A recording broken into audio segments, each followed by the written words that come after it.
என் உயிரிலும் மேலான ஜோதிட ஆன்மீக பெருமக்கள் அனைவருக்கும் ராமநாதபுரத்திலிருந்து டாக்டர் ஆர் தனசேகரனின் அன்பான வணக்கங்கள்.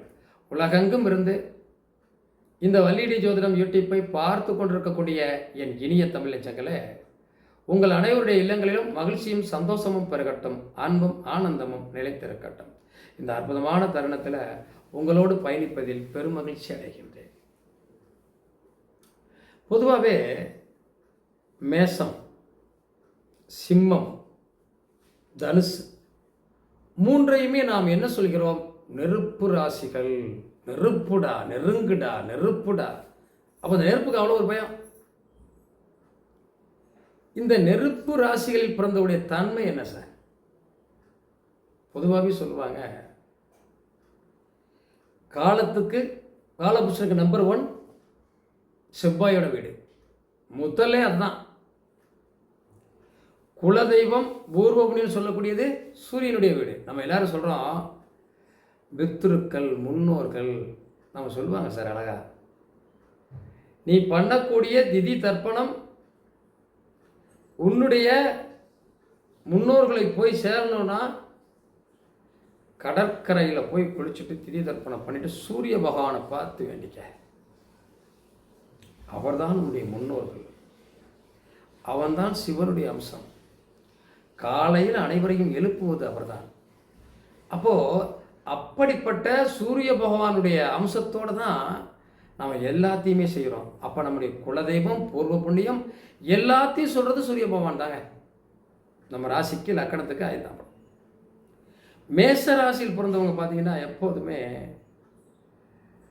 டக்கு டக்கு டக்கு டக்குன்னு எந்த விஷயத்துக்கும் தாமதப்படுத்துறதில்லை, யோசிக்கிறதில்ல சார். டக்கு டக்குன்னு செய்வாங்க. ஒரு விஷயத்தை ஆரம்பிச்சாச்சுன்னா முடிச்சிடணும், செஞ்சு முடிச்சிடணும். அது அவங்களுக்கு ரொம்ப முக்கியம், பிடிக்கும். ஒரு விஷயத்தை ஏற்படுத்துகிறோன்னா அதை முடிக்காமல் வரமாட்டாங்க. மேசத்தை பொறுத்தளவில் அவசரப்பட்டு ஒரு பிரச்சனையை பண்ணிவிட்டு நம்ம சிக்கலை மாட்டிக்கணும்னு சொல்லுவோம் இல்லையா, அந்த மாதிரி. ஆனால் அவங்களுக்கும் ஏற்ற சனி ஆரம்பிச்சிருக்குல்ல, 12 இருக்குல்ல, விரயங்கள் இருக்குல்ல. எப்போதுமே மேசத்தை பொறுத்தளவில் ஒரு விஷயத்தை நம்ம சொல்லுவோம்,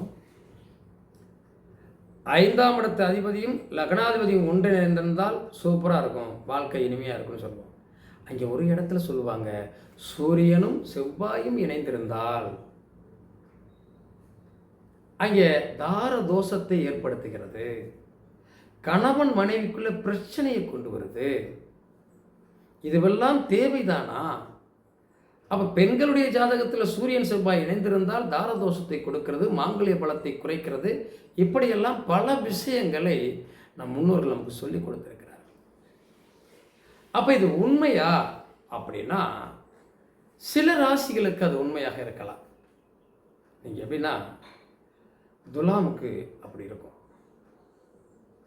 ஏன் அப்படின்னா இந்த பாதகஸ்தானத்தை தரக்கூடிய அமைப்பில் இருக்கக்கூடிய கிரகங்கள் அந்த பாதிப்பை கொடுக்கலாம்.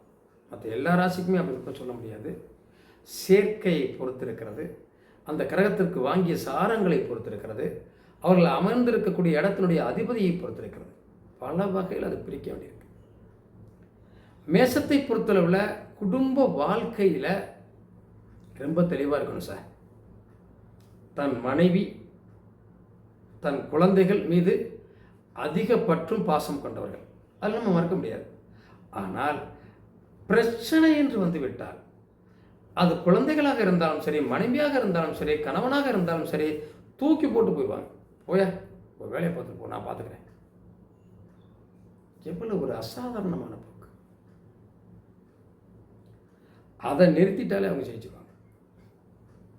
எப்போதுமே மேசத்தில் பிறந்தவங்க உறவுகள், நட்புகள்கிட்ட கொஞ்சம் அந்நுண்ணியத்தை குறைச்சிக்கணும், நெருக்கம் இல்லாமல்.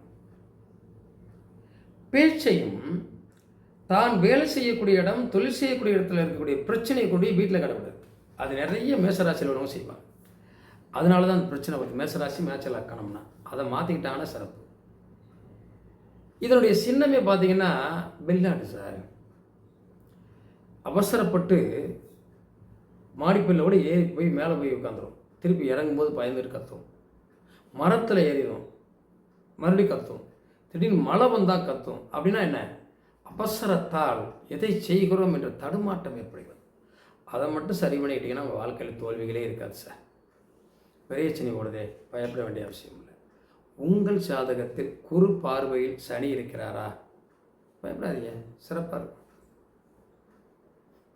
அதுபோல் சிம்மம், சிம்மத்துடைய சின்னம் என்கிறோம் சிங்கம்ங்கிறோம். எப்போதும் தன்னை சுற்றி 10 பேர் இருக்கணும். கடை வாங்கி கூட 10 பேர் டீ வாங்கி கொடுப்பாங்க, சாப்பாடு வாங்கி கொடுப்பாங்க. தனக்கென்று ஒரு உலகம்.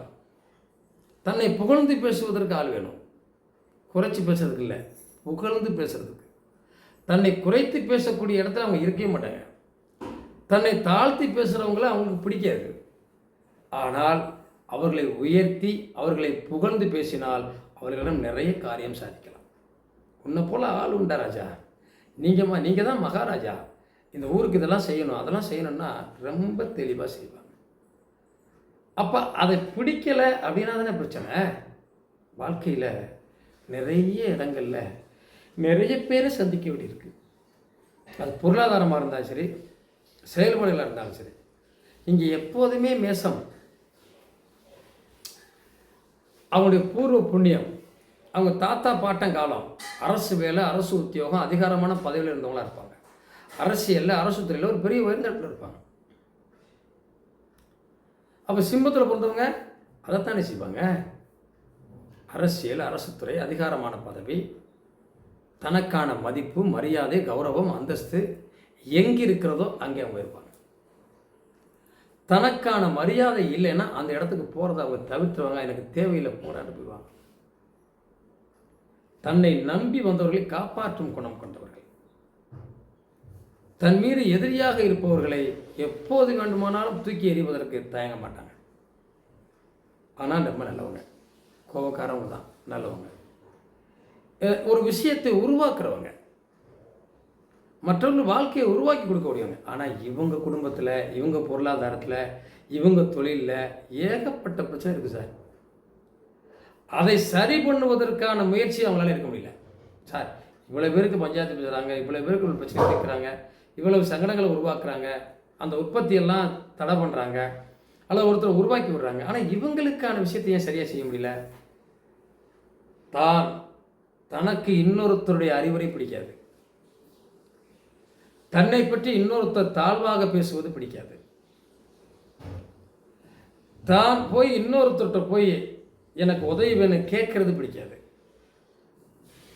இன்னொரு மனுஷன்கிட்ட போய் சொன்னா இவனை மேலும் தப்பான சொன்னோம். இப்படி இந்த தாழ்மை மனப்பான்மையை நினைச்சு நினைச்சு நினைச்சு தன்னுடைய வாழ்க்கையை தனக்குள்ளேயே கட்டுப்படுத்துறவங்க சார்.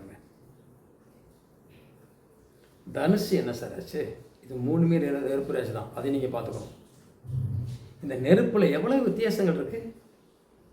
மேசம் என்ன தெரியுமா? காட்டு தீ. காட்டில் வச்சு பிடிச்சா எப்போ போகும்? ஒரு மரத்தில் பிடிச்சா எல்லா மரத்தையும் தாவிடும் சார், வரிசையாக போகும், காட்டையே அழைச்சி போட நினைச்சா. இந்த சிம்மம் விளக்கு திரி சார், விளக்கேற்றுறல ஆலயங்களில் அது ஒரு புனிதமான நெருப்பு இல்லையா? கோவில்களில், ஆலயங்களில் விளக்கு ஏற்றினா அந்த விளக்கை பார்த்து கும்பிடுவோம். அப்போ அது தெய்வத்துக்கு மதிக்கக்கூடிய ஸ்தானத்தில் இருக்கக்கூடியது சிம்மம். தனுசோட நெருப்பு என்ன? யாக குண்டத்தில் வளர்க்கக்கூடிய தீ. அப்போ யாக குண்டத்தில் வளர்க்கக்கூடிய தீயுடைய மதிப்பு என்ன? எவ்வளவு பெரிய அரசியல்வாதிகளாக இருந்தாலும், யாராக இருந்தாலும், நீங்கள் இந்த யாகத்தை நடத்தினால் உங்களுக்கு இது நடக்கும். தாராளமாக நடத்துகிறாங்களே சார். அத்தனை பூஜை பொருட்களும் போட்டு பெரிய தெய்வீக கடாச்சமாக ஆலயங்கள் நடத்தக்கூடிய யாகங்கள், கும்பாபிஷேகங்கள் நடத்தக்கூடிய யாகங்கள். அப்போ அது என்ன இடத்தை குறிக்குது? அதுக்கு தர்மஸ்தானம் பேர் வச்சாங்க. 9ஆம் இடத்தை தனுசு. இதுக்கு பேர் என்ன? தர்மஸ்தானம். தர்மம் செய்ய பிறந்தவர்கள், தர்மவான் அப்படின்ற ஒரு பேர் வரணும். அப்படின்னா என்ன? கோவில் புனரமைப்பு, சோசியல் சர்வீஸு, மற்றவர்களுக்கு உதவி செய்வது, தெய்வ வழிபாடுகள், தெய்வ சம்பந்தப்பட்ட விஷயங்களில் தன்னை ஈடுபடுத்திக் கொள்வது, இதுவெல்லாம் யாருக்கு நடக்கும்? மீனராசிக்கு 10ஆம் இடம் மாறுவது தனுசு சார். இதெல்லாம் சோசியல் சர்வீஸில் இருப்பாங்க. இதெல்லாம் பண்ணாங்கன்னா அவங்க செஞ்சுருவாங்க. மற்ற தொழில்களை பெருசாக பண்ணுறதை விட ஆன்மீக சம்மந்தப்பட்டதில் இந்த தனுசு ஈடுபடுது அப்படின்னா ரொம்ப சிறப்பாக இருக்கும். இவர்கள்ட்ட வந்து இன்னும் இருக்கோ இல்லையோ உறவெல்லாம் அவனுக்கு என்ன ஆனால் ரொம்ப கஷ்டப்பட்டு தன்னுடைய வாழ்க்கையை நகர்த்துவாங்க. தனக்கு உதவி பண்ணலை, தனக்கு எதுவும் செய்யலை அப்படின்னு மற்ற உறவுகளும் சொந்தங்களும் இவங்களை தூத்தும், பேசும், ஏசும், எவ்வளவோ பிரச்சனைகள் கொடுப்பாங்க. ஆனால் இதை பற்றியெல்லாம் கவலைப்படாமல் இவர்கள் தன்னுண்டு தன் வேலை உண்டுன்னு பார்த்தா மட்டும்தான் ஜெயிக்க முடியும். இன்னும் நிறைய போராட்டங்கள், தர்மவான்கள் சொல்லுவோம் இல்லையா. ஆனால் இவர்கள்ட்ட கொஞ்சம் இரக்க குணமும் தர்ம குணமும் தர்மம் செய்யக்கூடிய மனப்பக்குவமும் இருந்தால் வாழ்க்கையில் ஜெயிச்சிருவாங்க. நிறைய உங்களுக்குள்ளே நிறைய பிரச்சனைகள் இருக்குது. 3 ராசிகளுக்குள்ள நிறைய இருக்குது, பார்க்கலாம் அடுத்தடுத்து ராசிகளில்.